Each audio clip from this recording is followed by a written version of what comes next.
என்னது நம்ம டிடிஎஃப் வாசனுடைய ஓல்டு ஃப்ரீ ஃபயர் கலெக்ஷன் எல்லாமே போயிடுச்சா?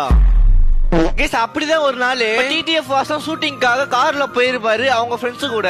அவங்க ஃப்ரெண்ட்ஸ் எல்லாருமே வந்து பாத்தீங்கன்னா ஃப்ரீ ஃபயர் கேம் பிளே பண்ணிருப்பாங்க. அதை பார்த்து நம்ம டிடிஎஃப் வாசன் வந்து பாத்தீங்கன்னா மனசை உடஞ்சு போனமே ஆயிருப்பாரு. எல்லாருக்குமே தெரியும் டிடிஎஃப் வாசன் ப்ரோ வந்து பாத்தீங்கன்னா ஒரு ஓல்டு ஃப்ரீ ஃபயர் பிளேயர்னு. அவருக்கும் வந்து பாத்தீங்கன்னா இந்த ஒரு நிலைமை வரும் சொல்லிட்டு சத்தியமா நாங்க நினைச்சு கூட பாக்கல. அப்படி அவர் எதை ப்ரோ பார்த்தாரு, என்ன ப்ரோ ஆச்சு அப்படின்னு கேட்டீங்கன்னா நான் சொன்னா உங்களுக்கு புரியாது. நான் ஒரு வீடியோவா காட்டுறேன். அதை முன்னாடி இந்த ஒரு வீடியோ வந்து பாத்தீங்கன்னா ஓல்டு பிளேஸ்க்கு மட்டும் தான் புரியும்னு சொல்றதை விட மனசு கஷ்டமாயிடும் அப்படி சொல்லலாம். ஓல்டு பிளேஸ் யாராவது இந்த ஒரு வீடியோ பார்த்திருந்தீங்கன்னா மறக்காம இந்த ஒரு எமோஜி மட்டும் கமெண்ட் பாக்ஸ்ல தெரிவிக்க விட்டு நம்ம சேனலை சப்ஸ்கிரைப் பண்ணிக்கோங்க. பார்க்கலாம் எத்தனை பேர் சப்ஸ்கிரைப் பண்ணி கமெண்ட் பண்றீங்கன்ட்டு. சரி வாங்க அந்த ஒரு வீடியோவை பார்த்துட்டு வந்துடலாம். பழைய ஒரு ஸ்பீடு இல்ல அப்டேட் மாத்திட்டாங்க, அது பரவாயில்ல. என்னோட கலெக்ஷன்ஸ் எல்லாம் பாருடா அப்படின்னு சொல்லி தம்பி கிட்ட காட்டுறீங்க.